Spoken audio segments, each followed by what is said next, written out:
Eu queria hoje retomar aquele ponto sobre o teatro, a teatralidade e, e a relação entre a teatralidade, a política e a cognição.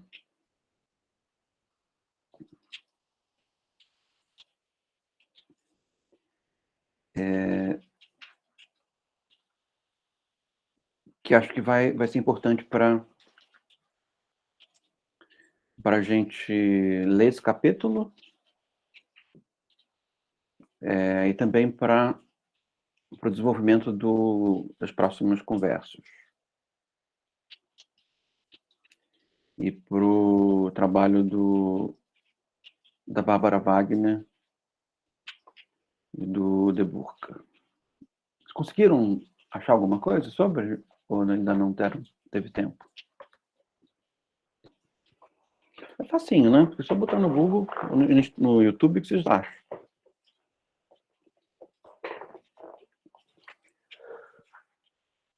Eu estava dizendo na aula passada o seguinte, que o teatro moderno, né? O teatro moderno, a epistemologia moderna e a política moderna, elas se estruturam no século XVIII. Mais ou menos num amálgama cultural muito parecido. E que é uma amálgama cultural numa história social que antecede a Revolução Francesa e eu acho que se consolida com as revoluções populares de 1848, conhecida como a Comuna de Paris. E o que acontece? No que diz respeito à cognição, à teoria do conhecimento, acontece uma certa teatralização da mente,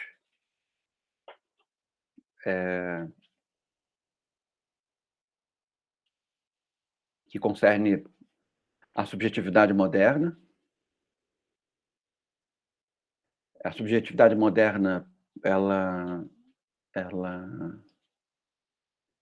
é caracterizada, né, pela figura de um sujeito, do sujeito, que se assiste enquanto vive, enquanto habita o mundo. Se for ficando muito, muito abstrato, muito enigmático, vocês me avisam, tá? Para eu tomar o cuidado de fazer o caminho contrário.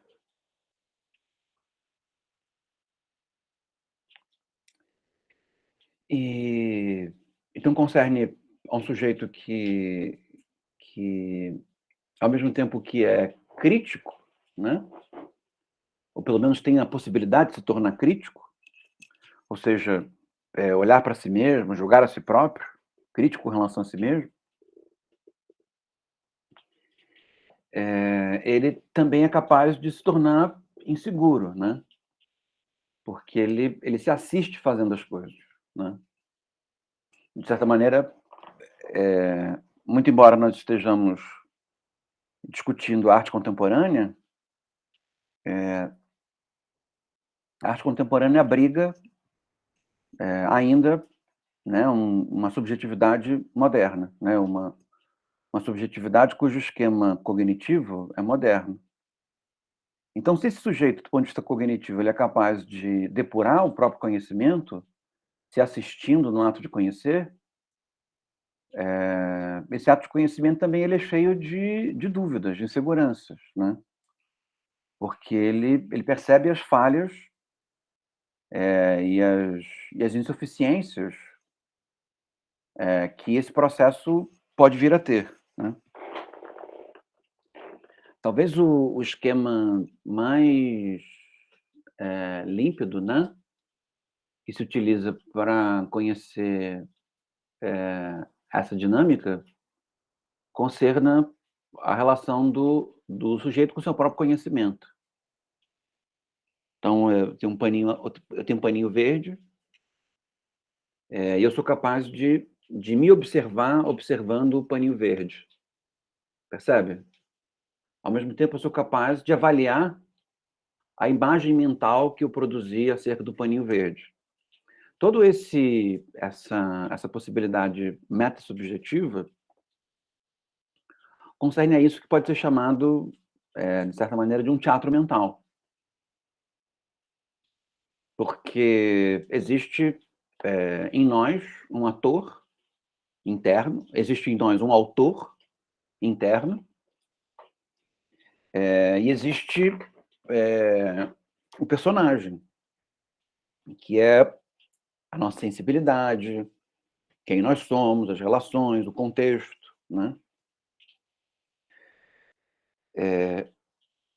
Tanto que o próprio conceito de pessoa advém da palavra persona, que quer dizer máscara, né? Tanto que é muito comum nós julgarmos que temos um personagem social, uma persona social, dentre outras, e que vamos utilizando-a dependendo de quem somos, de onde estamos, mas, de certa maneira, existe um autor, que é a nossa própria autenticidade, quem nós somos realmente, supostamente, que vai governando essas situações cênicas diferentes.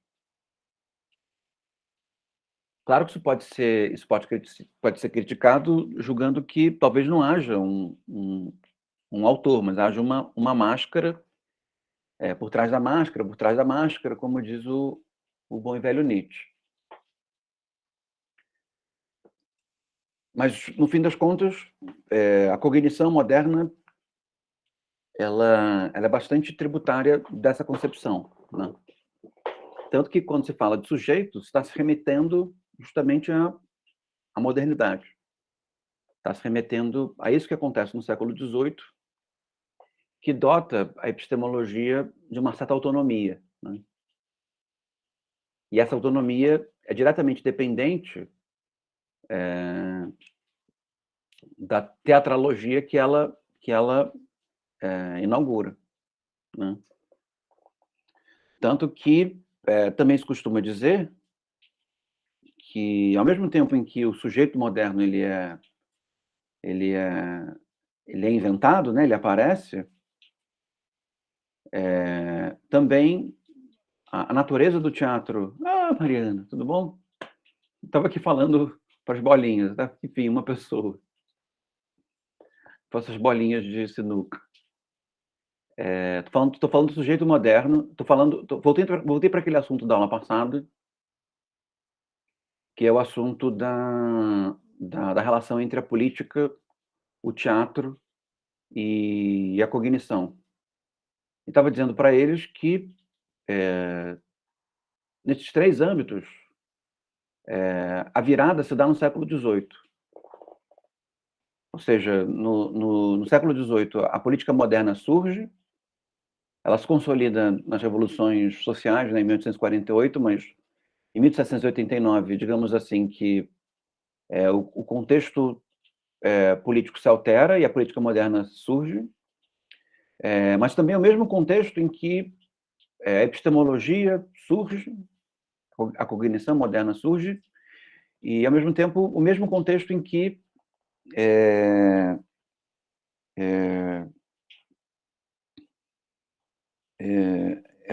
a política e o teatro moderno aparece, né? Esse contexto é comum a essas três atividades. E aí disse a eles que, na epistemologia moderna, existe uma espécie de teatro mental, e nesse teatro mental, o sujeito se assiste conhecendo, né? De tal maneira que nós podemos depurar as nossas faculdades cognitivas, podemos perceber as dificuldades da cognição, porque podemos nos assistir conhecendo. Ao mesmo tempo em que podemos nos assistir assistindo conhecendo, né? Ou seja, a cognição moderna ela abre a possibilidade do sujeito moderno, e o sujeito moderno é um sujeito que possui uma meta-relação consigo próprio, né? Ou seja, o sujeito moderno ele tem uma relação de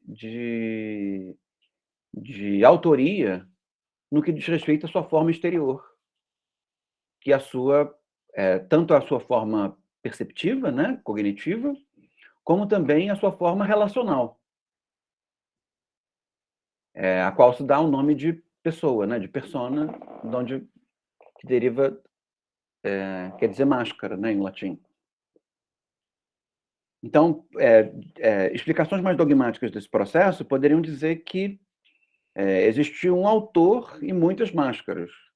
Digamos que interpretações mais trágicas disso diria que, no fim das contas, não há um autor, mas existem máscaras exercendo a função de autor, na frente de máscaras, são sempre máscaras, né? E é esse tipo de concepção que nós utilizamos nas ciências sociais modernas, contemporâneas, quando falamos dos processos de subjetivação, quando falamos dos processos sociais, sempre a possibilidade metasubjetiva, né? Ou seja, as pessoas sofrem um processo, determinismos sociais, né? Elas se tornam aquilo que são a partir de processos sociais, mas são capazes também de assistir esse processo social, percebe? Ou seja, estabelecer um sujeito que se vê sendo determinado.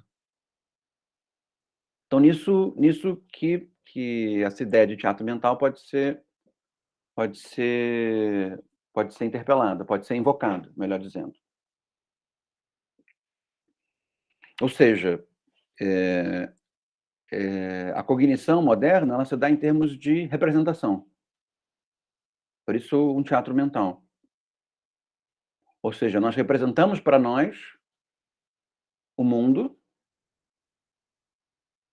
e os nossos aparelhos, as nossas ferramentas perceptivas permitem que essa representação se dê,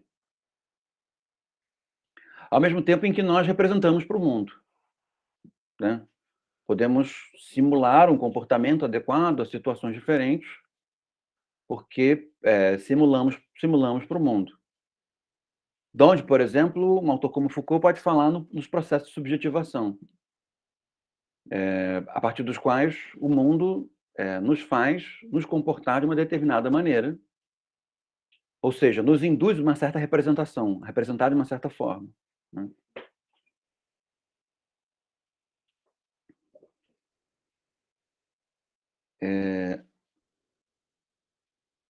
Na outra seara, nós temos... ainda nesse âmbito, é comum dizer que não, deixa eu entrar na política de uma vez, depois eu falo do teatro. No campo da política, a Revolução Francesa ela inaugura as primeiras pretensões de uma soberania popular, né? Então, na soberania popular, existe uma relação de interesse, pelo menos de pretensão de interesse, com relação à representação política, né?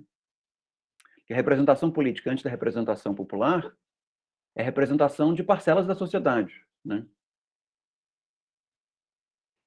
Com investidura metafísica, divina ou não, mas é sempre a representação de parcelas da sociedade. A sociedade não governa a si própria, né? Ela é governada, e ela é governada a partir de representação que representa uma parte dela, não toda, né? Então, os nobres representam os interesses dos nobres, o clero representa o interesse do clero, e o rei representa os interesses do rei, que acabam sendo os interesses de todo mundo. Mas a representação, ela não é uma representação inteiriça, é uma representação afunilada, digamos assim. E a Revolução Francesa, mas principalmente o desenvolvimento do século XIX, consolida a ideia de que todos devem estar representados. Talvez o texto que melhor explique, ou que melhor mostre essa pretensão da política moderna em representar a todo mundo, seja um texto de um abade chamado Abade C.A.S. Vou escrever o nominho dele aqui para vocês. Abades. Um texto lindíssimo de ler. C.A.S.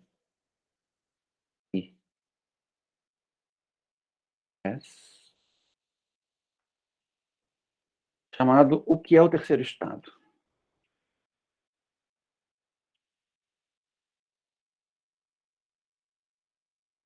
O terceiro estado são os burgueses, e os burgueses numa dimensão popular, né? Os burgueses são tudo, né? Então ele diz isso, ele diz que os burgueses, os trabalhadores, são aqueles que geram riqueza, são aqueles que se arriscam, são aqueles que dão a vitalidade para o Estado, para a monarquia. E aí ele pergunta, ele pergunta, então o que é o terceiro estado? Ele diz, o terceiro estado é tudo. E o que o terceiro estado tem? Não tem nada, né? E aí o começo do texto é bonito, porque ele diz assim, o terceiro estado é tudo, o terceiro estado não tem nada. O que o terceiro estado quer? O terceiro estado quer alguma coisa. O que significa isso? Ele quer se fazer representar. E aí, em momentos mais agressivos do texto, ele até diz, o terceiro estado é tudo, o terceiro estado poderia querer ter tudo. Mas o terceiro estado não quer, apesar do terceiro estado poder ser tudo, o terceiro estado quer alguma coisa. Se o terceiro estado fosse tudo e esse tudo não tivesse representação, a política moderna seria outra coisa, né? Se o terceiro estado governasse a si mesmo, mas não, existe uma relação de representação, e mesmo o terceiro estado, que é tudo, ele se faz representar por alguns, né? E na política moderna, a partir da soberania popular, não há mais diferença de representação entre nobres, não há mais nobres, clero, né? Todos se fazem representar da mesma maneira. Mas a força, a vitalidade, da mesma maneira que a vitalidade cognitiva é o mundo, é a experiência, a vitalidade política é o povo, né? Ou o terceiro estado, que vai se chamar depois de povo, né? E aí os burgueses vão se separar como uma classe que tem uma precedência sobre o povo, né? Mas, no fim das contas, a representação que os burgueses inauguram não é a representação dos burgueses, mas a representação popular. Então, da mesma maneira que o nosso teatro mental é animado pela vida, que é intensa, que é cheia de estímulos, a soberania política ela é animada pela, pela, pela população, pela popularidade. Para usar uma expressão de um autor do século XVII, que já começa a antever essa dinâmica, chamado Spinoza, a multitude, ou a multidão. Então existe uma cena política, um teatro político, e esse teatro político ele é animado por um autor que é vital, e esse autor não é a vida, mas ele é, digamos, a vida da política, que é a multidão, a população. Tá bem até aqui? Aí nós vamos para o teatro moderno. O teatro moderno não é o teatro, não é o teatro, não é o teatro grego, né? É meio redundante dizer isso, mas o teatro moderno não é o teatro grego. O teatro moderno é o teatro moderno. O que quer dizer isso? Quer dizer que a relação que o teatro tem com o mundo é representar o mundo, né? O teatro não é o mundo, o teatro não é a natureza. Percebem? Quem anima o teatro? Quem anima o teatro é o texto teatral, é o autor, que vai ser encenado pelos artistas. Quem anima o artista? Quem anima o autor? A vida, né? A gente vai para o âmbito cognitivo ou para o âmbito da experiência, se vocês quiserem dar outro nome. Quem anima o autor é a vida. Quem anima o teatro é o autor. E como que o autor é capaz de animar o teatro? Representando a vida na sua intensidade maior. Percebe? Ou seja, fazendo um texto teatral em que os atores são capazes de vivenciar a vida na sua intensidade maior, de maneira assemelhada à representação política. O que é uma boa política? Uma boa política é aquela em que, ou uma política vivaz, é aquela em que os representantes representam a vontade popular. Então, a melhor política é a política mais vivaz, porque ela é capaz de representar a vivacidade popular nela. O bom teatro é o teatro vivaz, porque o teatro é capaz de representar a vida mediada pela função do autor. Percebem? Eu acho que hoje eu consegui explicar isso de maneira mais didática, né? Eu acho que no encontro passado ficou mais complicado, né? Então, nesse sentido, esses três âmbitos, que são os três âmbitos da representação, representação cognitiva, representação política e representação teatral, são os âmbitos que constituem, por assim dizer, as dinâmicas mais importantes da constituição da esfera comum, da esfera pública, né? Onde o conhecimento vai circular, onde aquilo que a política cria, né, e administra os interesses, e o teatro, né? Percebe? O teatro como representação da vida, ou seja, diferenciado da vida.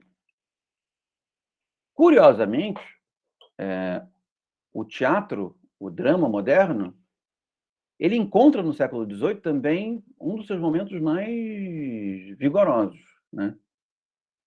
Porque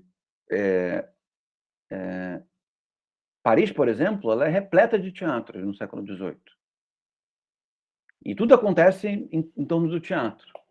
Então, boa parte dos debates públicos que deveriam se dar na imprensa, se davam também na imprensa por panfletos, mas boa parte dos debates públicos se davam no próprio teatro, né? Os atores fazendo representar para a população os dramas dela mesma, né? A ponto de que elas fossem capazes de se fazer representar na esfera política de uma maneira mais depurada. Tanto que há uma querela muito bacana, muito interessante no século XVIII, que é a querela entre o Diderot e o Rousseau, sobre a utilidade do teatro para o melhoramento da humanidade, para o melhoramento da vida política. Rousseau diz que não tem jeito, porque a humanidade é decaída, então o teatro de uma humanidade decaída é um teatro decaído, e a encenação dos vícios nada mais faz do que ensinar vícios. E os representantes dos viciosos só podem ser viciosos. Então,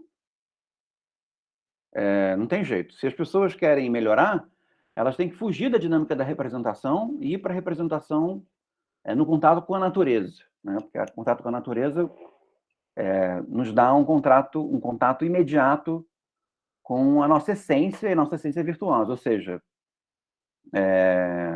nós devemos fugir das mediações, né? Porque representação, não sei se vocês reparam na palavra, representação também quer dizer mediação. Então, o mundo moderno é um mundo de relações indiretas, ou seja, um mundo mediado no ponto de vista cognitivo, mediado do ponto de vista político e mediado do ponto de vista artístico, teatral. E pode ser assim porque essa mediação conta com a fonte inteira da vivacidade, que é a vida, que é a autoria, que é a vivacidade, né? Então, curiosamente, o drama, né, que é uma outra maneira de falar o teatro, ele se torna um modelo, por definição, das relações sociais, de maneira geral. E no século XVIII, e o século XVIII também é o século que inventa a crítica de arte, né? A crítica de arte funciona também por um modelo de representação. Esse autor que o Didi Huberman comenta, o, o... Ai, meu Deus. Ah, meu Deus! Cadê o nome dele? O Michael Fried. Lembrei antes de ver, hein? Não cheguei a ver. Eu estava procurando e meu cérebro chegou a informação sozinho. Eu não roubei. Eu tentei roubar. E esse autor que o Didi Huberman mobiliza, né, que é o Michael Fried, ele, ao mesmo tempo em que ele é um crítico de arte moderna, moderna e contemporânea a ele, né, como Donald Judd, como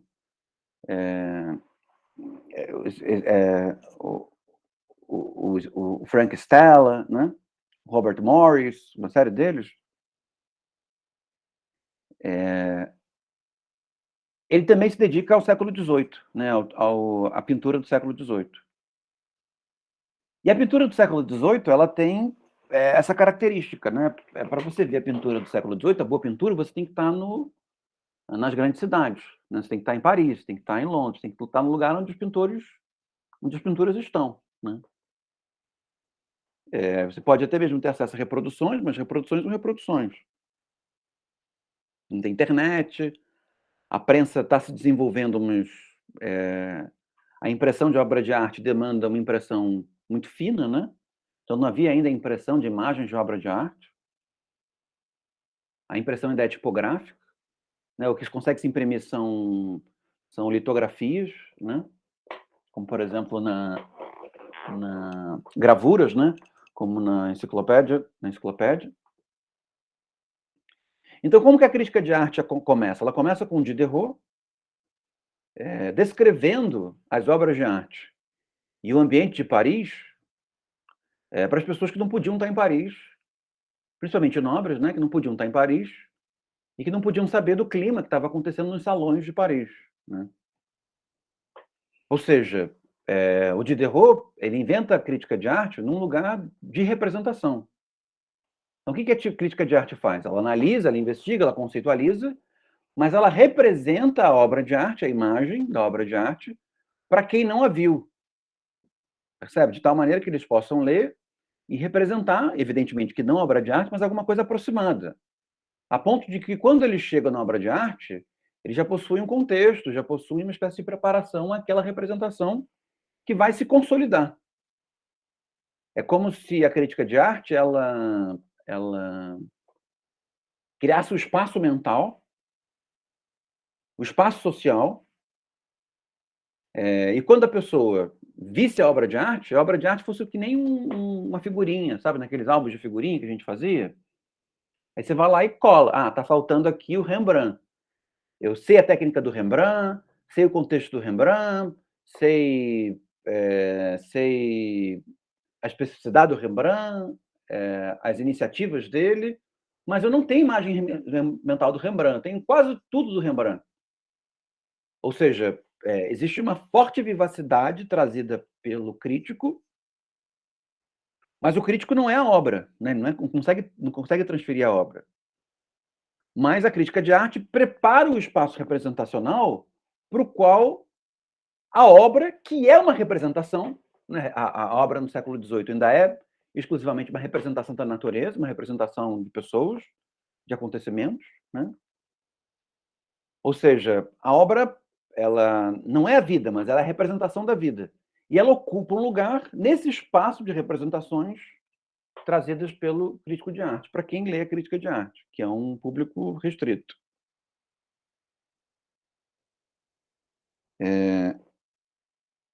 Então, nesse sentido, o Diderot percebe que a arte visual ela tá, né, inserida num contexto dramatúrgico, que é o conceito moderno, o contexto moderno,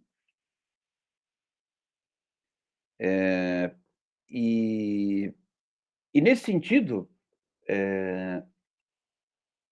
a obra de arte, a bela arte, né, chamava-se de belas artes, arte visual expande esse conceito de belas artes. As belas artes, elas precisam, como eu posso dizer, possuir uma especificidade, percebem? E essa especificidade para o Diderot, início de Diderot é muito importante para a história da pintura, essa especificidade está em ser mais representação do que cena. Percebe? Ser mais imagem do que teatro. Estão entendendo? Ou seja, você vai ver o rosto, vai ver a situação, mas você deve lidar com aquele rosto mais como uma imagem bem representada, uma imagem técnica bem representada, ou uma imagem natural, mas que tem menos que ver com uma cena, mesmo quando a tela representa uma cena. Então, quando a cena é a cena, sei lá, de uma... Por exemplo, a pintura histórica. A pintura histórica, para o Diderot, é quase sempre uma pintura ruim. Por quê? Porque a pintura histórica, a representação, ela está não, não está, como eu posso dizer, a serviço da vida, né? A representação histórica, ela está a serviço de um certo acontecimento que se deu na vida. Então, uma vez que se faz a representação histórica, existe uma espécie de subalternidade da representação. Porque a representação ela está a serviço de alguma coisa. E não a serviço do que ela deve estar, que é a própria vida, né? Tanto que o Diderot é um dos importantes para sedimentar o lugar da criatividade do pintor, né? De que o pintor deve representar não aquilo que ele é mandado representar, mas aquilo que ele quer representar. Por que ele deve representar aquilo que ele quer representar? Porque ao buscar aquilo que ele quer, aquilo que ele deseja, ele se coloca numa posição de prestigiar a intensidade da vida, ao invés de pura e simplesmente estabelecer um regime de mediação. Ou seja, o nível de mediação é mais baixo. Então, se eu quero representar uma paisagem que eu sinto que preciso, percebe? Eu represento, mas é como se o meu nível de representador estivesse baixo. Porque eu mais, como eu posso dizer, mais represento a vitalidade do que propriamente aquilo que eu quero. Então, se eu consigo representar a tempestade enquanto tempestade, e não a tempestade que eu sou levado a representar, ou que eu gostaria de representar, essa tempestade é uma tempestade artisticamente mais bela do que a outra, que sofreu muita mediação. Está fazendo sentido? Professor, eu não entendi esse último momento, tipo, o pintor pinta o que ele tem que pintar o que ele quer, e aí a diferença, tipo, dessas duas tempestades ou a paisagem, eu não entendi, tipo, se ele quer pintar a paisagem. Por exemplo, você me manda assim, Kirali, eu quero que você faça um retrato meu. Te dou 10 pila. Aí tá, beleza, Mariana. Vou lá e desenho 10 pila.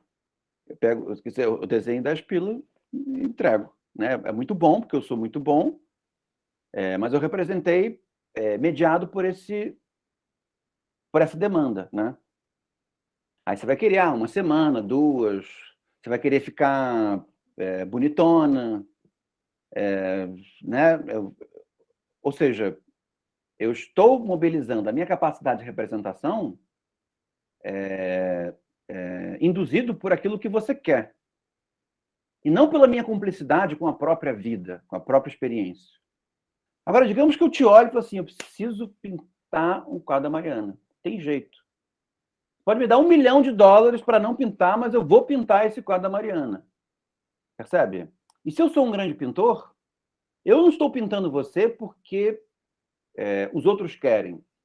Eu estou pintando você porque eu quero, de uma tal maneira que é como se eu nem quisesse. Eu estou pintando você porque eu preciso, porque é necessário.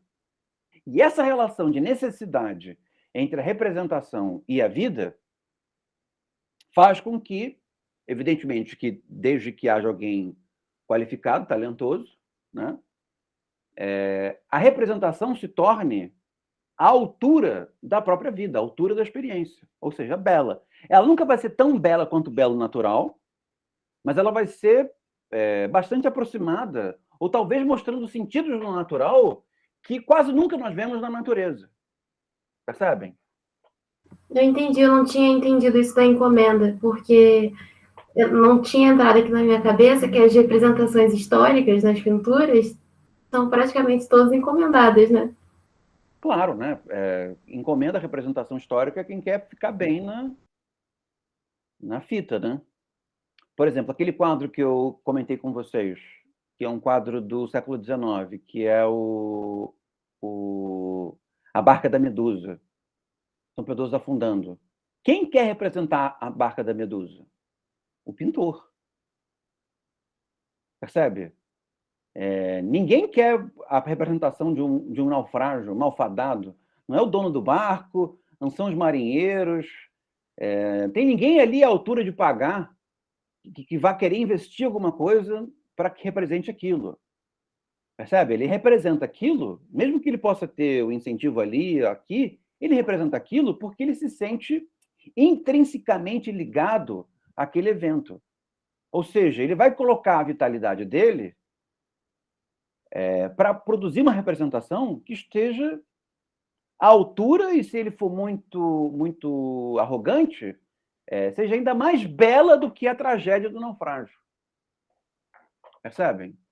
Então, pode haver um nível de romanticidade nessa maneira como o Diderot pensa a representação, mas, ao mesmo tempo, estabelece uma espécie de critério para a representação. Porque o que a representação deve fazer não é representar uma cena, mas representar o que é necessário. Se o que é necessário aparece em elementos que são dramáticos, a dramaticidade não foi buscada, ela é elemento intrínseco. Então, se eu mostro o naufrágio como o naufrágio as pessoas não estão, estou afundando, como se fosse um personagem de novela, né? Agora eu vou morrer, preciso deixar meus últimos. Não. Tem uma secura do desespero.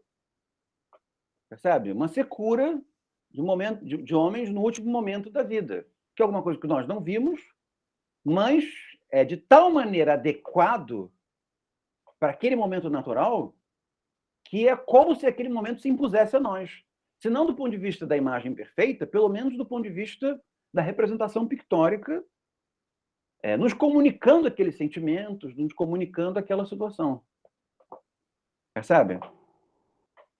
E é nesse sentido que o Diderot inventa talvez esse primeiro critério de observação da arte, da bela arte, né? Da arte moderna, que é uma arte em que a representação ela está em questão, né?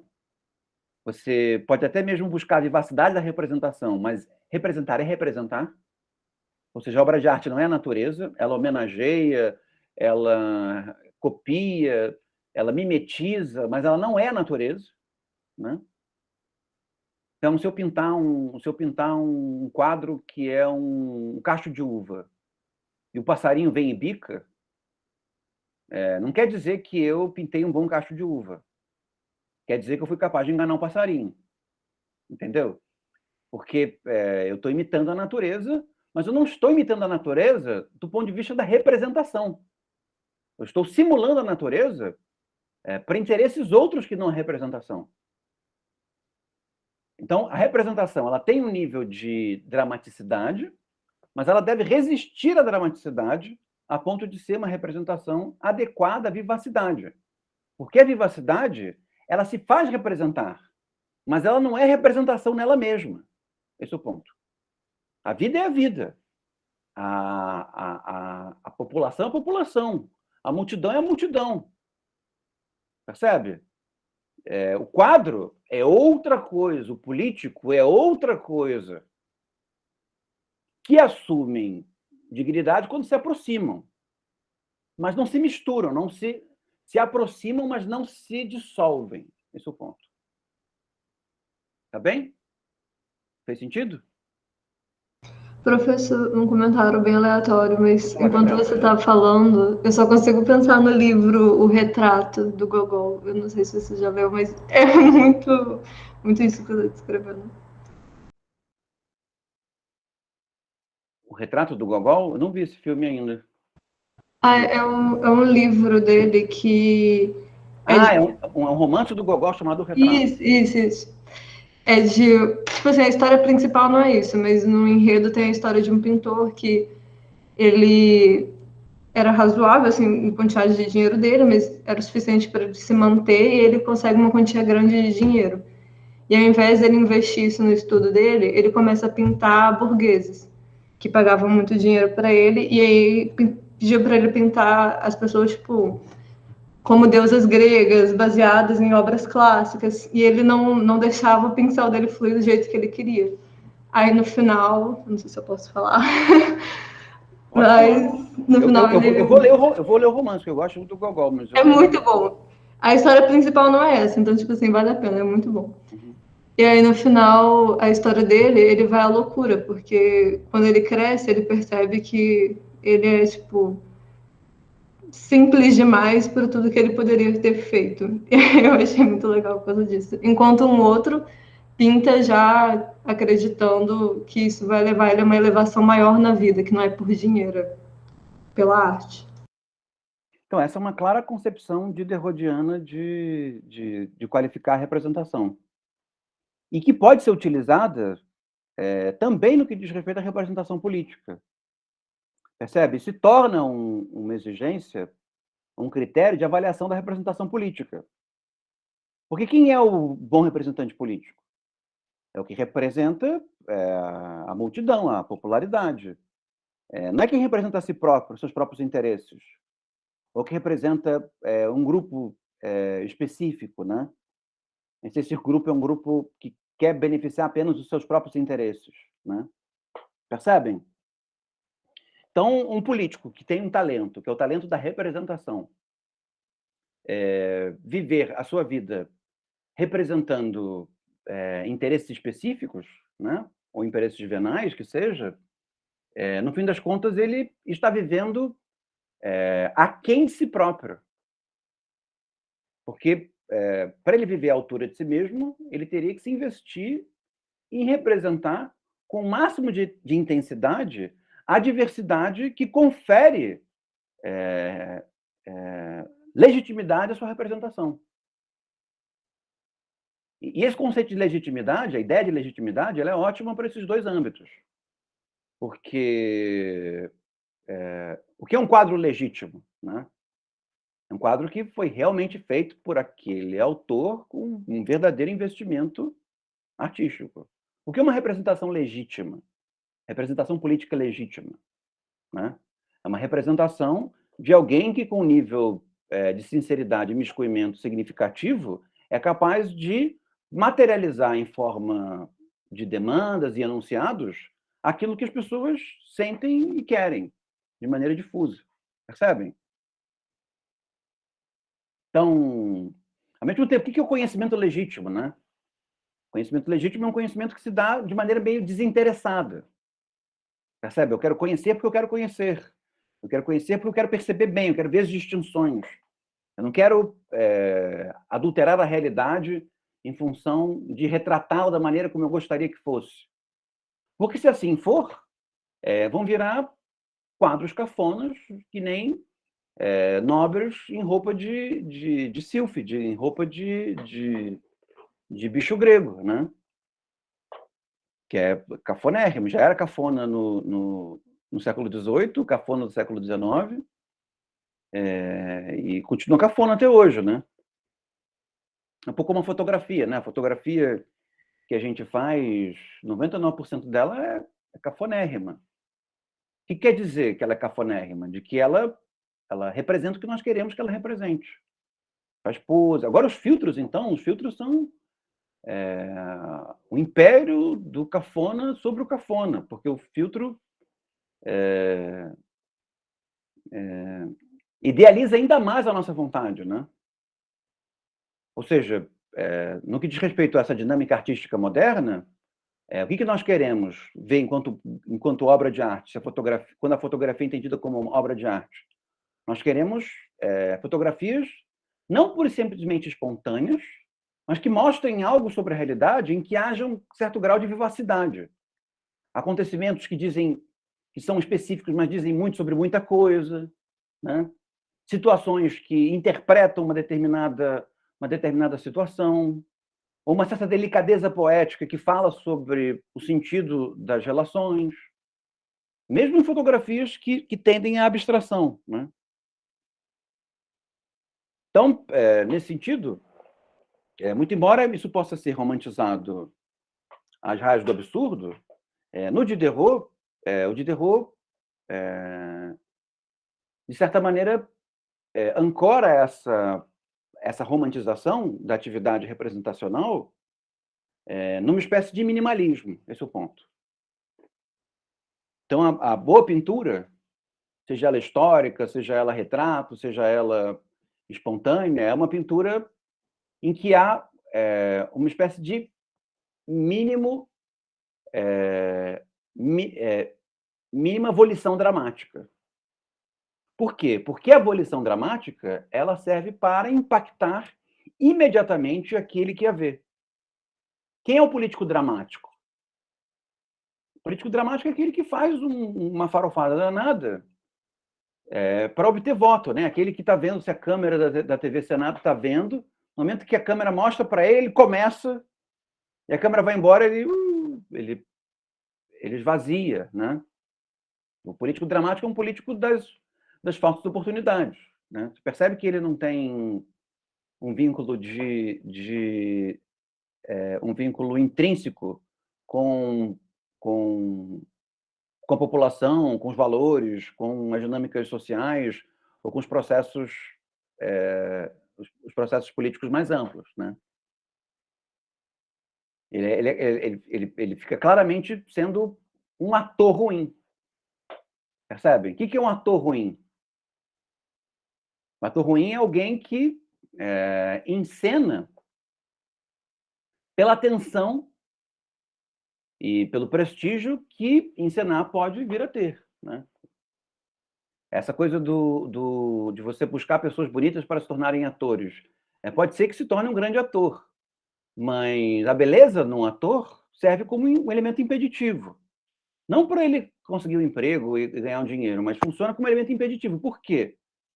Porque, ao invés de representar, ele precisa resguardar que a beleza não seja afetada pela representação. Porque, no fim das contas, ele não está lá pela representação, ele está lá pela beleza, né? Isso não quer dizer que não haja, na história do cinema, do teatro, grandes atores que também são muito bonitos e conseguiram utilizar a beleza para levar a representação para outros âmbitos, né? Mas, ao mesmo tempo, é um empecilho muito forte, né? Então, conseguiram perceber digamos assim, a relação de complementaridade entre esses três âmbitos? E as artes visuais, as belas artes e depois as artes visuais, elas começam a receber critérios que são critérios aproximados, por assim dizer, do âmbito da representação, da representação em outros âmbitos. Então, não há muita diferença. Claro que é uma diferença específica, mas não uma diferença formal entre o bom político, o bom ator, o bom teatro, a boa obra de arte. Percebem? É claro que perceber o que é bom é difícil, mas enquanto critério, existe um critério que transversalmente atravessa os âmbitos da representação.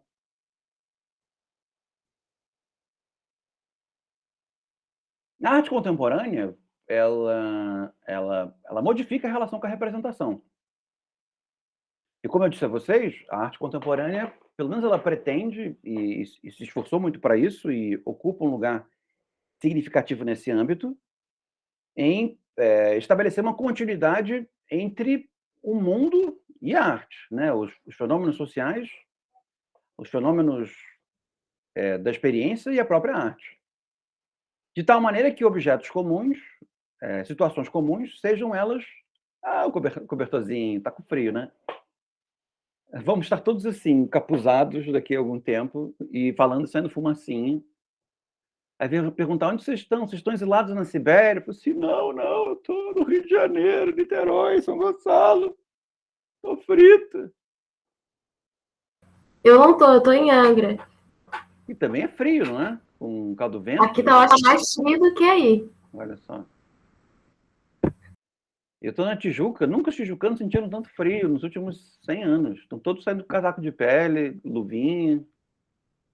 Tudo com cheiro de naftalina e mofo, né? Mas você chega perto e começa a espirrar, o alérgico. Mas... E aparelhinhos de fondue, né?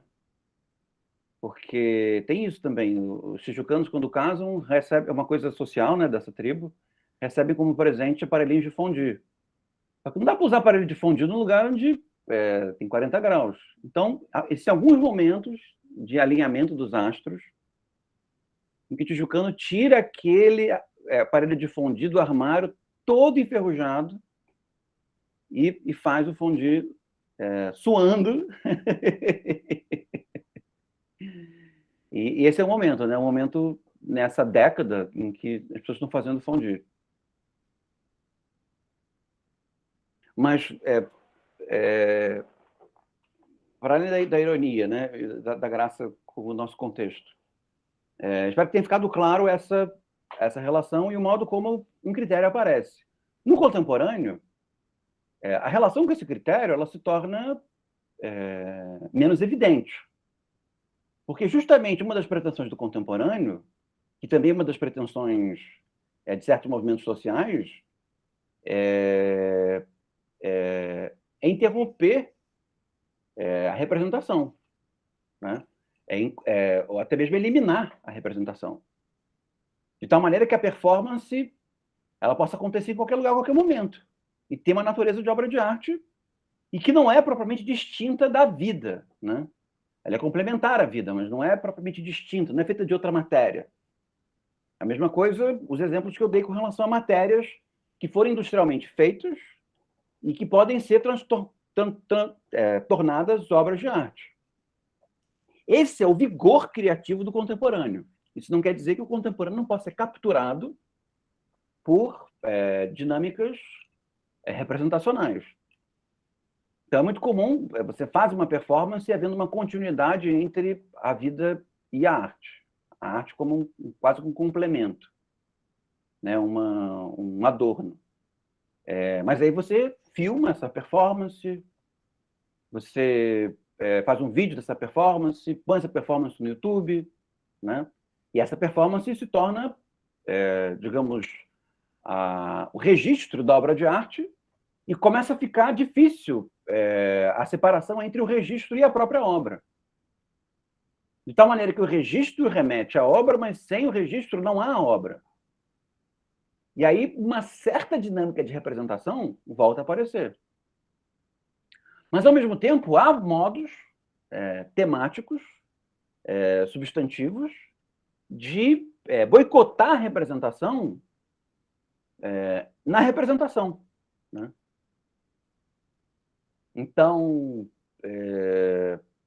não ter atores, né? A arte contemporânea raramente mobiliza atores para fazer os seus vídeos, por exemplo, ou as suas performances, né? São os próprios artistas vivenciando seus próprios processos. Uma maneira de boicotar a dinâmica de representação.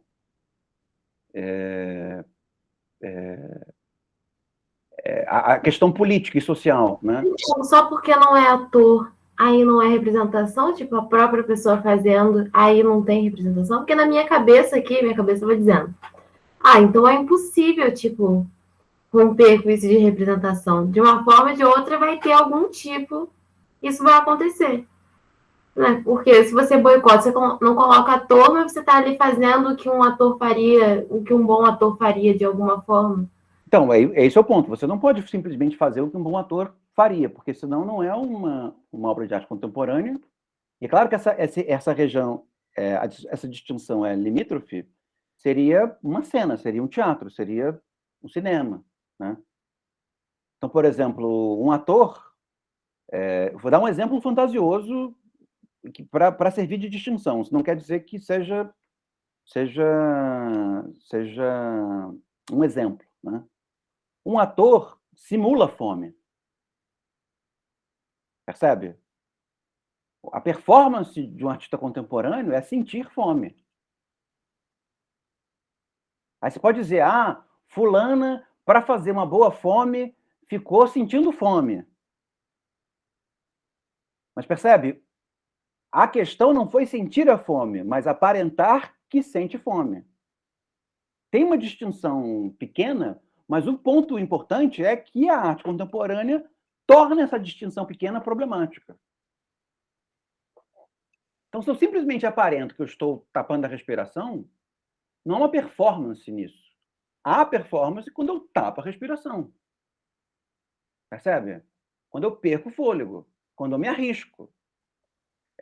Um belo exemplo é o exemplo da Abramovic, né? Em que ela faz uma performance em que ela diz, você pode fazer o que você quiser comigo. Ela ficou parada em determinado lugar e as pessoas que iam no espaço onde estava vendo a performance podiam fazer o que quisesse com ela. É claro que isso não deu muito certo, em algum momento teve que interromper. As pessoas são sem noção, né? Isso não é um conceito, mas é a melhor maneira de dizer. O pessoal é meio sem noção. E começaram a agredi-la, né? Mas o ponto é que houve uma disposição, em um determinado momento, e ela foi agredida muitas vezes, em que ela estava disponível ao que as pessoas fizessem o que quisessem fazer com ela. Percebe? Esses experimentos dela nessas religiões brasileiras, indígenas, afro-brasileiras, são super estranhas e esquisitas para o nosso contexto urbano e, ao mesmo tempo, super radicais do ponto de vista da experiência pessoal, né? Ela vai lá e se mete nas coisas, né? E toma um negócio, fica muito doidona e passa mal, quase morre, percebe? Donde, num certo sentido, o aspecto vulgar e até mesmo o aspecto vulgar que deriva da reprodutibilidade, da regularidade da performance, você encontra, por exemplo, no misto de performance e cena, que são os reality shows, por exemplo, né? Não dá para dizer que os reality shows existiriam sem a arte contemporânea, sem a performance. Ao mesmo tempo em que a arte contemporânea ela limita o espaço, ela tenta se esquivar do espaço da representação, ela também inventa, meio que por acidente às vezes, artifícios novos da representação. O reality show é um artifício da representação. É uma cena que se quer como vida, né? E aí, nós, melhor do que ninguém, brasileiros, melhor do que ninguém, sabemos o quão divertido e o quão ridículo é esse tipo de fenômeno, né? Mas que nasce... O BBB fazendo a arte contemporânea. Não é arte contemporânea, mas é um mal que nasceu da caixa de Pandora, aberta pela arte contemporânea. Que caixa de Pandora é essa? A caixa de Pandora do lugar comum. A caixa de Pandora da continuidade entre vida e arte. A caixa de Pandora da presença residual da representação ou até mesmo do boicote à representação, de modo que haja continuidade entre uma coisa e outra. Outro exemplo que é belíssimo é o exemplo do Beuys com o coiote. Né? O Joseph Beuys se tranca numa galeria com um coiote. E fica lá com o coiote. Tem muitos sentidos alegóricos. Tem um elemento minimal, que é um cara muito doido com um coiote, né? Que é usando a interpretação do minimalismo. Né? É só um cara muito doido com um coiote. Ao mesmo tempo, tem uma série de interpretações que podem nascer daquilo, né? Da relação com a fome, da solidão, do risco, né? Mas não é um ator fazendo uma cena sem dublê, percebe? Porque a grande questão não é a cena, a grande questão é a experiência. Muito embora o que nós ficamos da experiência seja a cena. E aí a representação volta. Mas ela volta um pouco como penetra na festa. Porque a questão não é a representação. De maneira geral, é também o que nós, de alguma maneira, demandamos nas formas novas de política. Né? Por exemplo, o sindicato é uma forma tradicional de política. O sindicato é um instrumento de representação. É muito comum na política contemporânea nós sentimos um certo incômodo com o sindicato, muito embora eles sejam figuras fundamentais na mediação da política contemporânea. Mas nós sentimos mais investimento no que diz respeito à vitalidade da vida política nos movimentos sociais. Porque nos movimentos sociais, e quando os movimentos sociais elegem alguém, é um representante, mas se existe um vínculo, digamos, autêntico entre o eleito e o movimento social, a representação é uma penetra, é um acidente. Percebe? É porque para... É um mal necessário. Exatamente, é o mal necessário. É o que acontece, por exemplo, naqueles mandatos coletivos, né? Em que você elege um, mas na verdade elegeu 5, e eles ficam se revezando ali, todos estão trabalhando. O que isso quer dizer? Quer dizer que a representação foi imposta, mas se quer buscar um processo que ultrapasse a dinâmica da representação. Que boicote a dinâmica da representação, que torne explícita a dinâmica da representação, percebe? Que interpele a dinâmica da representação. Então, pode ser que a representação seja impossível de ser completamente expurgada. Mas a arte contemporânea lida com a possibilidade desse expurgo, ou pelo menos com a necessidade da disposição de se realizar esse expurgo.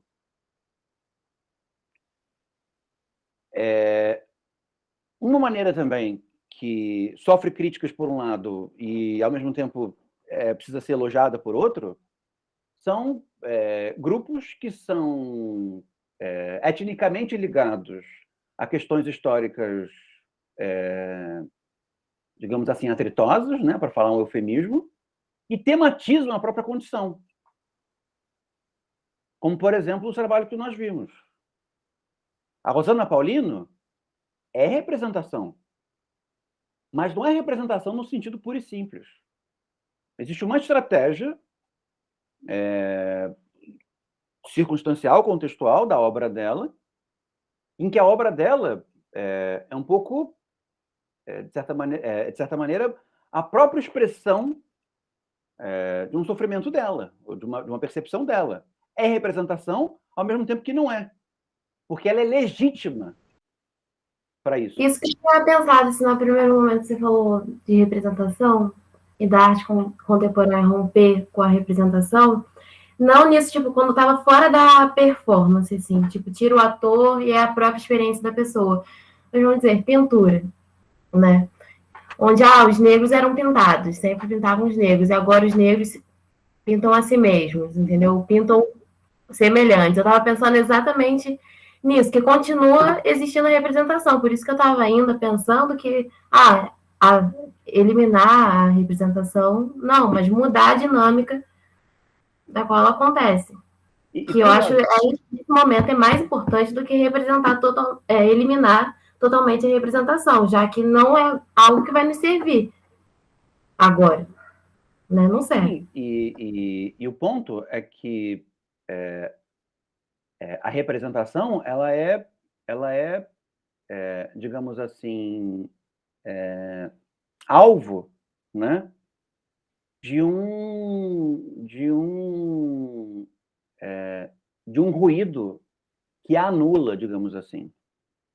Então ela está lá, mas ela tá e não está ao mesmo tempo, percebe? E essa legitimidade tem um pouco a ver com isso, né? Eu fico pensando no momento que algumas pessoas escutam ruídos, né? Tem uma doença qualquer e ficou ouvindo ruído. O ruído é a representação, né? O sintoma é uma representação de um mal qualquer, né? E a pessoa quer parar de ouvir ruído. Tem uma maneira de você tratar o ruído que é você emitir uma onda numa frequência parecida dele, de forma que você não escute. De certa maneira, a arte contemporânea faz isso em algumas como um tipo de estratégia. Então, no momento em que uma mulher negra com um grau de qualidade estética sensacional e com uma dinâmica conceitual bastante instigadora representa os sofrimentos históricos da sua própria condição, até mesmo autobiograficamente da sua própria condição, a representação emite, por assim dizer, um ruído que anula a representação. Percebe? Não é ela, mas é algo que a atravessa que está lá. Então não é a Rosana Paulino, mas é uma certa negritude que a Rosana Paulino serve como canalizadora que aparece naquela tela. Percebe? É representação, mas não é representação tomada no seu sentido bem-vindo. A representação é meio penetra. Ela está ali porque a gente não encontrou ainda um jeito de se livrar dela, né? E por que também mais legítima, né? Porque eu acho que você está querendo dizer é que quando representa algo, o que foi representado não é exatamente a coisa que estava sendo representada, né? Só que quando alguém que tem uma relação muito mais próxima com o que está sendo representado representa, se torna mais legítimo. É isso? Exatamente. E por que esse vínculo legítimo ele é interessante, né? Porque ele estabelece uma continuidade entre o fenômeno artístico e a vida. Percebe? A arte funciona só como aspa, mas não funciona como uma diferença formal no que diz respeito à vida. Que, no fim das contas, é a vida. Quando a obra de arte aceita a inexorabilidade da representação, e isso é a arte moderna, tá? A arte moderna aceita uma inexorabilidade da representação. O que ela quer é mostrar a vivacidade daquilo que ela não é. Percebe? Então, a barca da Medusa não é um naufrágio. Representa um naufrágio. A barca da Medusa não consegue ser uma obra de arte contemporânea. Para a obra de arte contemporânea existir, ela precisa ser um naufrágio. Agora, como que ela pode ser um naufrágio? E aí, meu filho, é o artista que tem que se virar. Ele vai descobrir uma maneira de tensionar com a representação. Estabelecer essa frequência que anule, que produza uma espécie de neutro para a representação. Mesmo que seja em alguns momentos. Mas se em alguns momentos for atingido, já tem uma grande obra de arte contemporânea. Eu estou fazendo a curadoria. Esse exemplo do naufrágio me ocorre porque eu estou fazendo curadoria de um artista que trabalha no naufrágio. E deu um acidente com a obra dele que tornou a obra dele menos representação do que ela já era, que foi a pandemia. E não tem nada mais contemporâneo do que isso. Ele fez um trabalho, sem saber da pandemia, que era sobre o naufrágio, e aí ele usa estratégias estéticas para a exposição ser um naufrágio, né? Não estratégias teatrais, tá? Não tem água, nem as pessoas não ficam... Não é isso, não é gloob-gloob, né? Ele usa estratégias conceituais para nós estarmos num naufrágio, e no meio da exposição, a exposição teve que ser fechada. Está fechada até agora. Com ela lá dentro.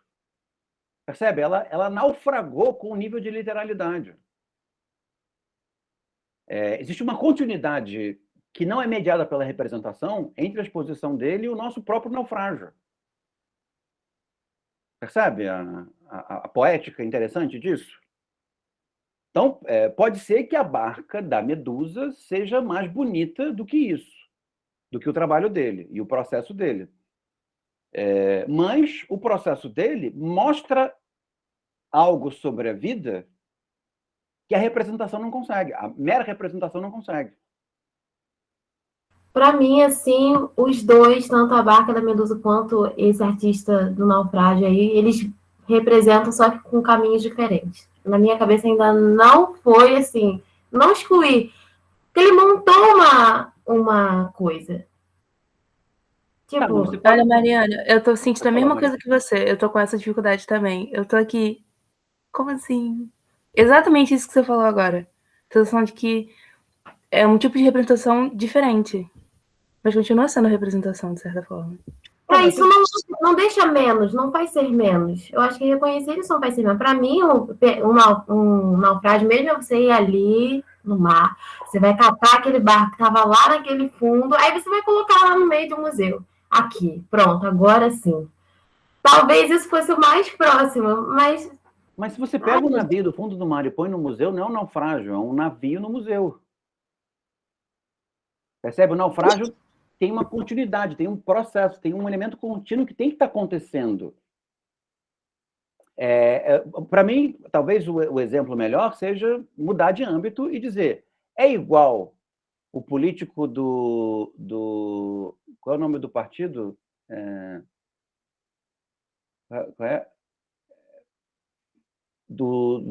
É igual um deputado democratas e um deputado que vem de movimento social? Os dois representam igual?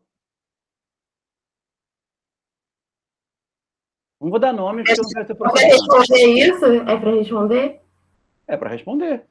Talvez eles tenham intenções diferentes, mas quando do movimento social se torna um deputado, querendo ou não, ele está dentro das limitações do outro deputado. Tá, eu posso admitir que há uma inexorabilidade da representação, mas percebe que a relação com a representação é diferente? A representação é o que se deseja. Noutra representação é o que não se deseja. Nunca a representação é o que incomoda.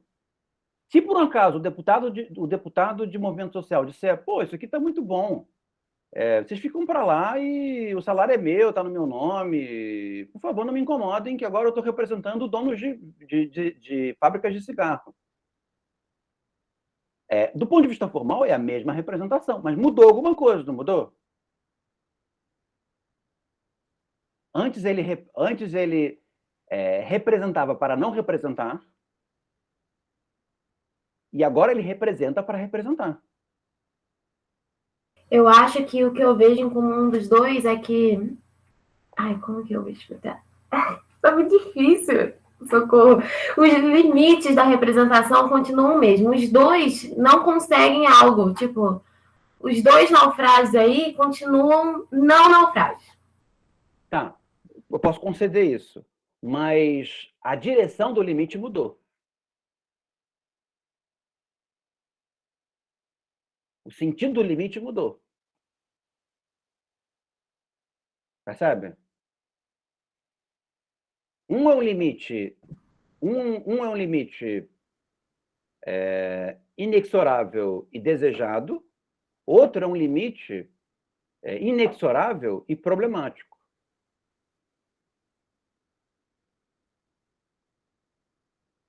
Faz sentido? Continua, professor, tô acompanhando. Não, mas esse que é o elemento importante, né? Porque pode até mesmo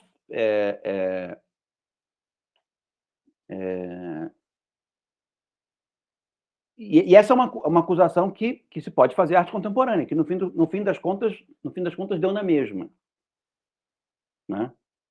No fim das contas deu na mesma. Arte não é vida. Arte não é sociabilidade, né? A arte não é espontaneidade.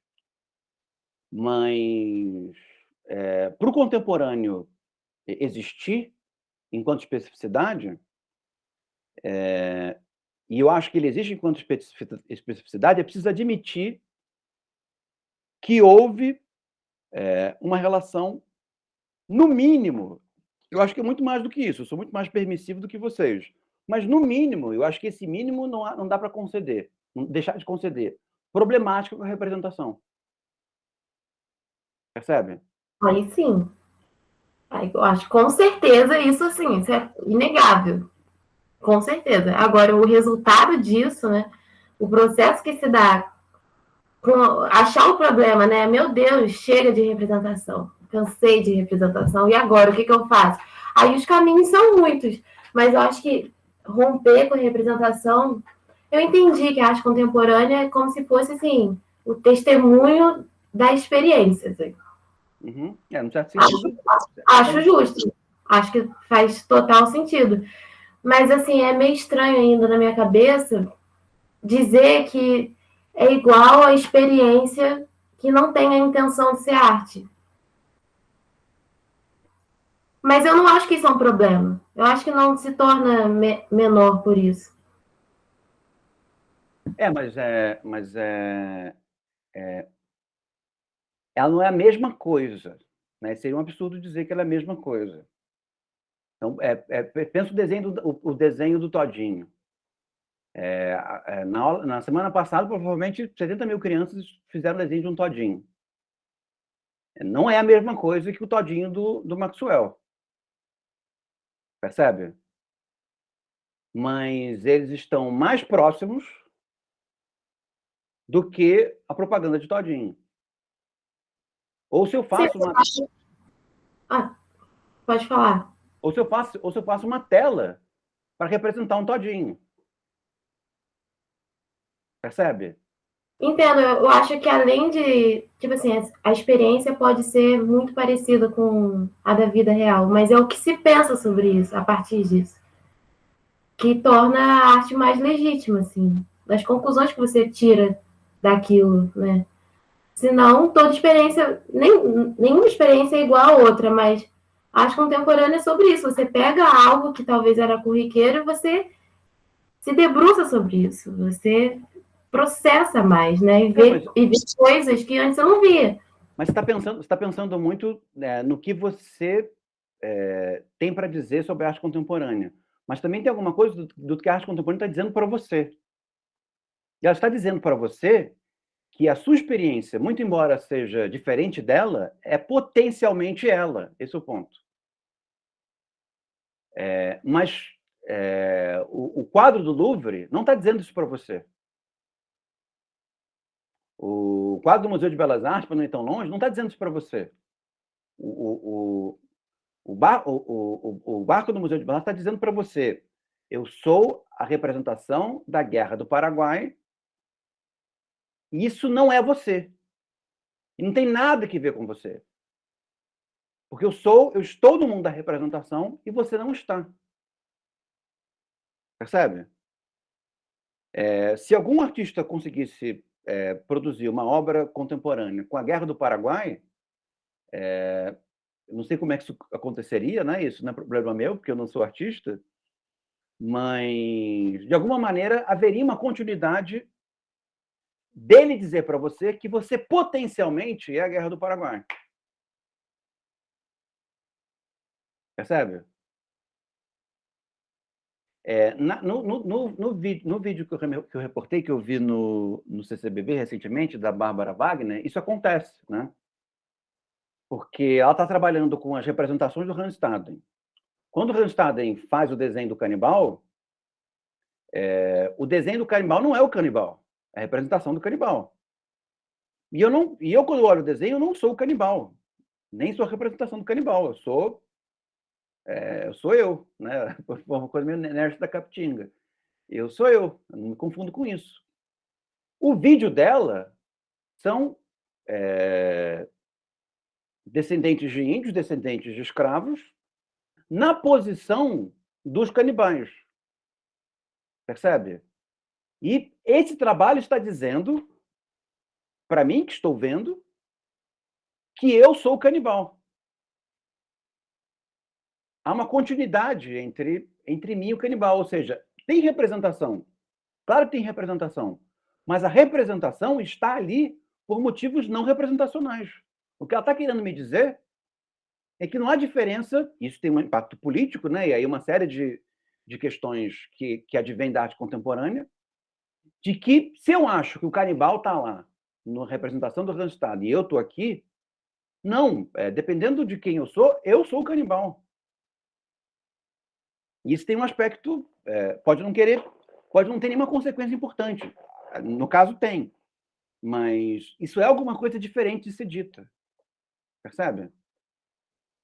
Claro que você pode chegar e dizer para ela, dizer para o trabalho, dizer para a obra, olha, obra, você tentou, mas não conseguiu. Mas a obra vai dizer para você, olha, eu estou tentando. Esse é o ponto. Na obra de arte moderna, você pode dizer para a obra, representou uma pessoa importante vestida de sereia. Você diz, obra, você conseguiu, mas não ficou bom. E a obra vai dizer para você, não me importa, eu sou representação. Tem nada que você possa me dizer no âmbito da minha existência que me importe. Porque você é vida, e tem lá os seus prerrogativos de vida, e eu sou representação. Então, no mínimo, a relação com a obra de arte mudou. E um dos elementos que fazem com que essa mudança se torne possível é uma relação, no mínimo, problemática com a representação.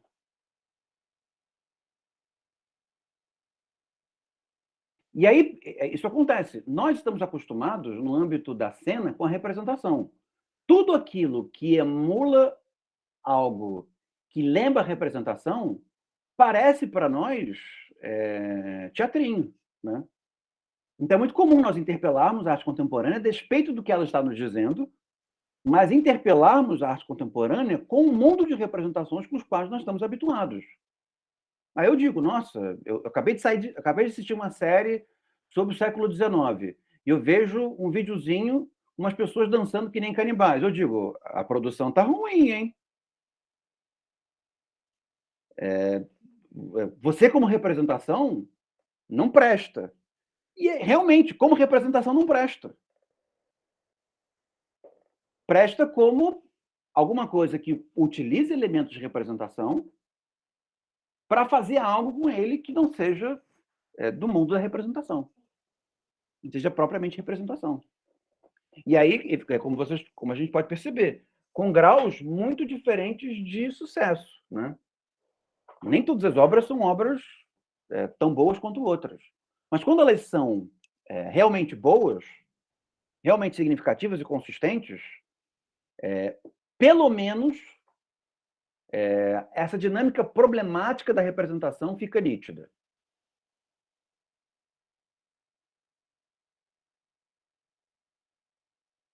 Vamos começar um pouquinho do texto para a gente terminar. Eu participei de um colóquio online, né? Claro, e fiquei meio cansado, porque foi meio longo.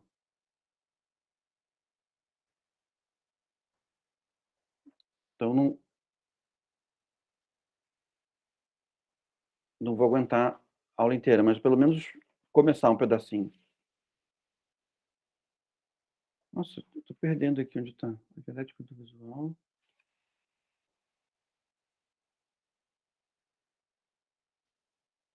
A gente não está no dilema do visível, a gente já passou disso. A gente está na dialética do visual. A gente está no capítulo 5. O capítulo 5, as colunas do Robert Morris, os L's do Robert Morris, eu fiquei procurando, mas já tinha no texto, né? Eu mostrei para vocês ontem. Ontem não, na segunda-feira. Nós estamos na página...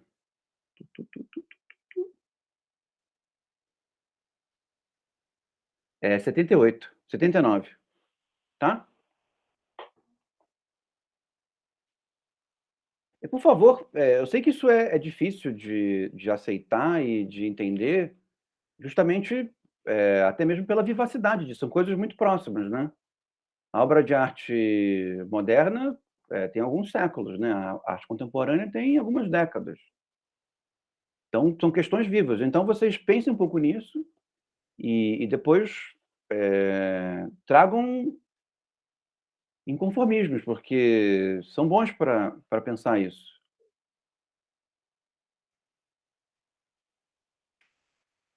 E nós nascemos no mundo das representações. Todos nós somos representações, nós somos modernos, né, num certo sentido.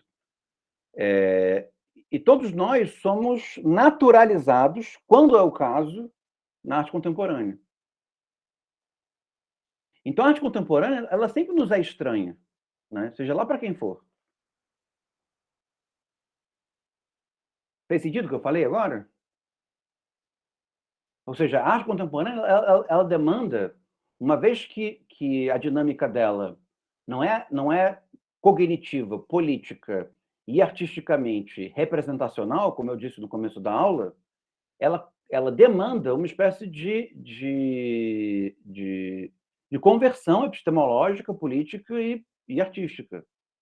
E essa conversão concerne a disposição de perceber a possibilidade de se atritar com a representação. De maneira que a representação, pelo menos, se ela não some na obra como um todo, que ela suma em alguns instantes daquela obra, mesmo que sejam os instantes conceitualmente induzidos. E, nesse sentido, o conceito é muito importante, né?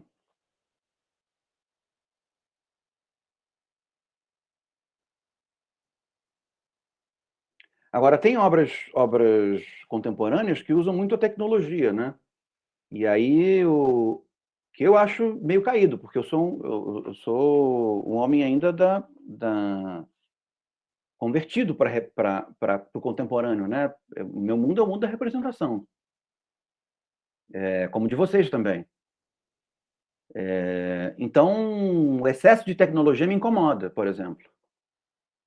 Eu prefiro o conceito, eu prefiro os elementos mentais que atritam com a representação, do que propriamente vivenciar isso permitido pelo tecnológico, né? Tipo o quê? Que dá um exemplo desse uso da tecnologia. A realidade virtual, por exemplo, né?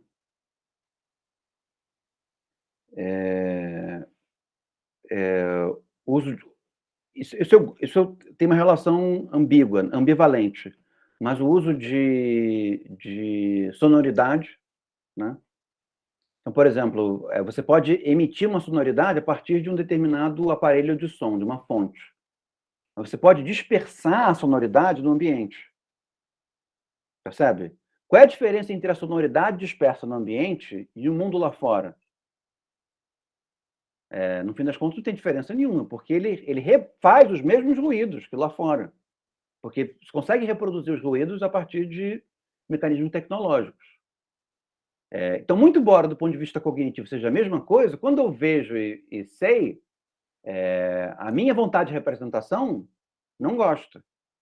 Eu preferia que fosse um conceito, né? Alguma coisa que simulasse algo que me colocasse na posição de perceber que a representação está sendo desafiada ou não está em questão.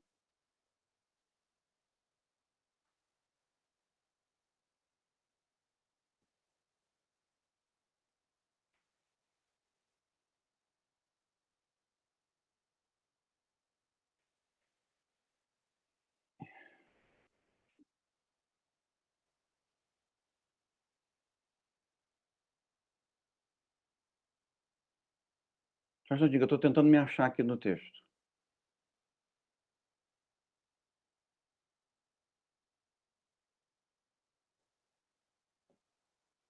Achei.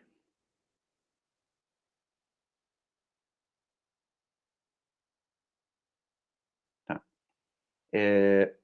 O ponto desse capítulo, no qual ele gasta as primeiras páginas, concerne a um momento importante na literatura psicanalítica, na obra do Freud, que está no Para Além do Princípio do Prazer, quando o Freud descreve o modo como a criança, no caso o neto dele, lida com o aparecimento e o desaparecimento dos objetos. Num certo sentido, a criação e a destruição dos objetos. O Freud percebe isso num jogo que é comum a gente assistir crianças fazendo, que é de se livrar de alguma coisa, de jogar alguma coisa, e ficar frustrada, né, porque aquilo desapareceu, e depois buscar a coisa e ficar feliz porque ela reapareceu, né? E a criança lida com isso de uma maneira meio mágica, né? Um pouco meio que acontece com aquela brincadeira também do você tapa o olho, aí você diz, cadê fulano? Aí não sei onde está fulano. Aí você abre, aí fica tudo feliz que fulano reapareceu, né? Uma brincadeira super comum com crianças. O que a criança acha graça disso, né? Acha graça disso porque ela lida com isso de maneira digamos assim, mais concreta, né? Ela sentiu a angústia de perder o contato com um objeto, com outra pessoa, e sente a felicidade de ter aquela angústia aplacada. E aí fica muito feliz, né? O Freud julga que essa experiência é capaz de explicar algo acerca da nossa natureza, natureza humana e do comportamento do psiquismo, né?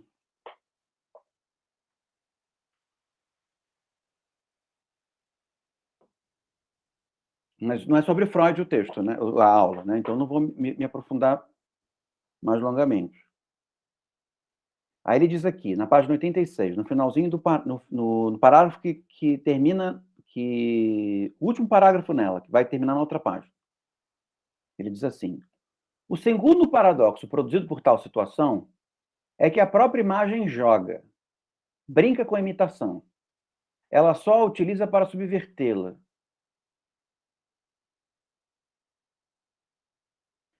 Falando desse exemplo que eu acabei de citar para vocês, que é conhecido na literatura freudiana como Fordá, porque a criança não falava direito, e aí falava em alemão alguma coisa como lá, e aí depois, quando voltava, aqui, né? Ei!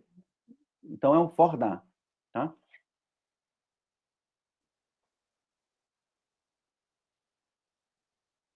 Ela só utiliza para subvertê-la, só convoca para lançá-la fora de sua visão.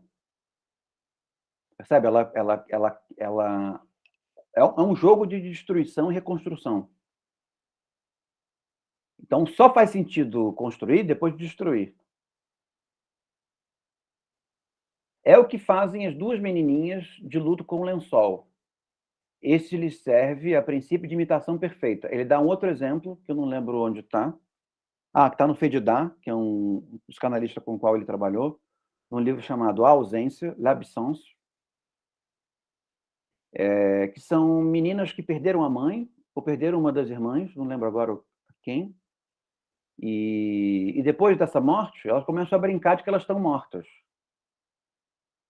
E a mãe, a Gabriela, nada como testar se as pessoas estão lendo, né? Brincadeira, realmente não lembrava. E para brincar com esse desaparecimento da mãe,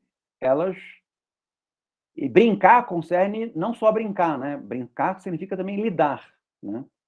Lidar com a realidade. elas brincam que desapareceram, usam lençol, brincam que morreram, né? Que é uma maneira de repetir uma situação angustiante, de tal maneira que essa situação, com a repetição, fique menos angustiante. É um pouco como os sonhos fazem, né? Ideias desagradáveis fazem, né? A gente não quer pensar numa coisa, aí só pensa nela, só pensa nela, só pensa nela, só pensa nela. De maneira quando funciona, né? Nem sempre isso funciona, às vezes a gente só fica angustiado, mas quando isso funciona, concerne a estar preparado para a situação quando ela acontece do ponto de vista emocional, né? O que fazem as duas menininhas de luto com o lençol? Este lhes serve a princípio de imitação perfeita, já que o sudário cuja imagem o lençol oferece não é senão, em suma, uma espécie de lençol branco. Mas quando o lençol se torna bandeira, ele abre de vez a imitação aos poderes da figurabilidade, ao mesmo tempo o jogo de palavras e jogo de imagens. Entre outras, a da bandeira branca, que assinala, como é bem conhecido, que perdemos, que nos rendemos. Num certo sentido, isso não é uma obra, né? São duas meninas que perderam a mãe. Mas é possível imaginar essa situação como uma obra, percebe? Porque eu posso ter perdido a minha mãe e eu posso performar a minha lida com a morte da minha mãe com um lençol. Ou eu posso performar a lida de pessoas que perderam a mãe com um lençol na frente de vocês. Percebe? Eu não estou simplesmente representando, eu estou vivenciando uma certa dinâmica do luto. O que acontece, que também não tem natureza de obra, mas poderia ter natureza de obra, quando alguns grupos de movimento social enchem a praia de cruz, né? A gente chega lá e tem aquele sentimento de cemitério, né? Eles não estão fazendo alguma coisa como se fosse um cemitério. Não estão representando um cemitério. Eles estão nos colocando em contato com a morbidade que está no cemitério. Percebem? É claro que você tem que ter um nível de sensibilidade para lidar assim. Você pode só lidar aquele bando chato de movimento social botando cruz na praia, né? Mas aí não é para você, vai assistir Exterminador do Futuro, vai fazer outra coisa, né? Nem todo mundo precisa se relacionar com os trabalhos, né, nos termos que o trabalho oferece, né? É só que esse número de pessoas mais insensíveis não seja a maioria e não mande na política, né? Esse é o problema. Preciso ter um certo equilíbrio. E quando o lençol de cama se torna vestido ou então casa, a transparência representativa, a equação do lençol e do sudário, se abre inteiramente. Quero dizer que voa pelos ares ao mesmo tempo que passa para um registro semiótico bem mais amplo e mais essencial, que a supõe e a inclui. Dialeticamente, ela se realiza, na medida mesmo que se abra aos deslocamentos de sentido pelos quais a superfície branca, indeterminada, será capaz de recolher um feixe impossível de conter, de sobredeterminações. Isto, sublinhemos, sem nada perder de sua essencial simplicidade material. É isso, por exemplo, que marca a nossa dificuldade, e a minha dificuldade, mas a de vocês também, vocês confessaram, de lidar com a experiência religiosa do Maxwell Alexandre como vivência e obra, né? Percebe? Porque, no certo sentido, se nós fôssemos antropólogos, se nós estivéssemos indo na tribo do Maxwell Alexandre, nós íamos lidar com aquele fenômeno como um fenômeno culturalmente diferente de nós, mas que não está representando, está vivendo aquilo, né?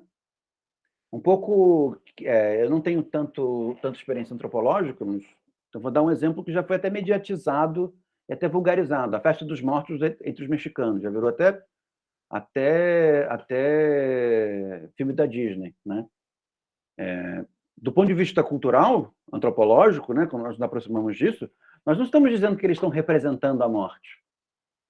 Nós estamos dizendo que eles estão vivenciando a morte. E eles vivenciam a morte de maneira festiva, né? É uma experiência deles. Uma obra de arte contemporânea não seria aquela vivência, porque a obra de arte contemporânea ela não é um fenômeno tradicional, né? Mas ela se aproximaria de alguma coisa como aquela, pelo menos tentaria, né? Que é o Maxwell, num certo sentido, inventando uma religiosidade que também é uma religião, percebe? É vivenciado como uma religião ao mesmo tempo em que é inventado como religiosidade. Então, para mim, como para vocês, ele não conseguiu extinguir a representação, porque é uma espécie de teatro de igreja, né? Que nós conhecemos igrejas são diferentes daquilo. Igrejas não se criam, igrejas já estão lá. Mesmo no fenômeno neopentecostal, que é um requisito para o dele. Mas percebemos que ele não quer fazer um teatro de igreja, nem ensinar uma igreja. Se nós fôssemos antropólogos e não soubéssemos que ele é um artista contemporâneo, nós lidaríamos com aquilo como uma vivência. Percebe? O antropólogo não chega na cultura dos outros e diz: é falso, né? Vocês estão brincando. Né? Seria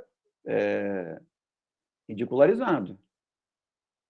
Chegar e falar que eles estão fazendo teatro. Vocês estão fazendo teatro. Vocês não estão comendo, né? O Frei Sardinha. Né? Mas eu acho que o negócio do Maxwell, pelo menos, eu não sei se foi assim com todo mundo que estava nessa discussão, foi um questionamento de entender a intenção dele com aquilo. Entendeu? Eu acredito que a igreja realmente, eles têm todo o lance de religioso de igreja, mas a intenção dele com aquilo é realmente criar religião no sentido do que a religião é, ou é uma obra? Então, já que agora não existem limites, é os dois. Agora eu acho que eu tô entendendo. Ele fez os dois. Ele fez os dois. E eu vendo o YouTube, o Instagram dele, ele também tem uma parte política do trabalho dele, que é, se fosse uma cultura tradicional, ou se fosse uma pessoa branca, nós não estaríamos duvidando. Né? Também tem um pouco a ver com isso, que também tem uma dinâmica política bastante declarada. Eu duvidaria muito mais. Fosse o quê? Se fosse uma pessoa branca. Sim, porque nós somos nós, a gente tem uma sensibilidade crítica com relação ao lugar do poder. Mas não tem os cientologistas? A Igreja dos Milionários de Los Angeles, da qual o Brad Pitt não, tadinho do Brad Pitt. O outro, Tom Cruise, faz parte?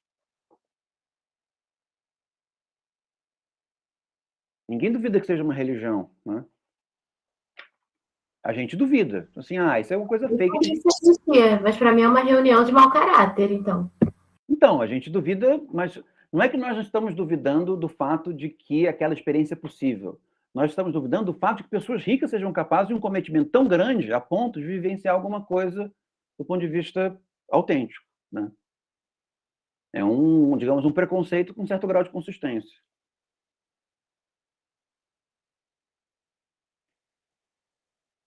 Aí ele diz, na página 93, um objeto, no entanto, excessivamente simples e minimal, de uma simplicidade, de certo modo, exigida pela força das palavras, um volume de 6 palmos de lado, um cubo. Percebe? Ele está aproximando o cubo do Tony Smith do lençol das crianças vivendo o luto, do carretel do menino do neto do Freud. Tá?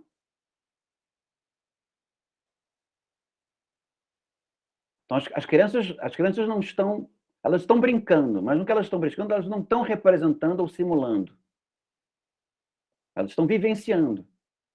Não é obra de arte, mas a obra de arte se pretende próxima desse tipo de fenômeno. O Didi Huberman está induzindo a interpretação da obra, um tipo de interpretação do minimalismo que vai nessa direção. Acabou que a gente foi até 10 horas. Gente, estou exausto, preciso descansar. Obrigado pela presença de vocês. principalmente Mariana, que aparece e conversa comigo. Eu não tô criticando vocês, não, porque eu sei que cada um tem